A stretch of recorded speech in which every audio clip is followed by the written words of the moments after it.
few days kapok onene.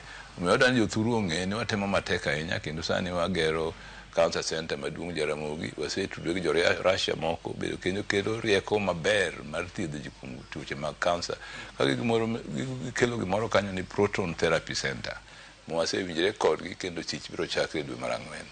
Omiyo ok wanyal wacho ni wasetimo gik moko duto.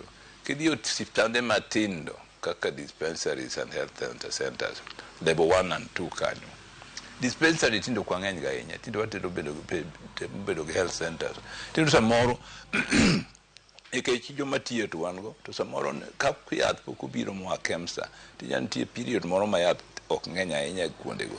To en nikech en e piny ngima mar Kenya, kaka olos gino kaka yath biro, samoro yudo ni ji okawo yath mang'eny to pod biro, omiyo nitie shortage moro matin.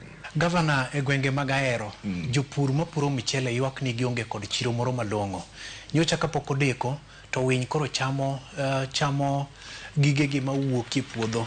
Bende tend kaunti ma Kisumu oseloso lai moro malong'o mar rakruok kod midhiero ma jopur kale.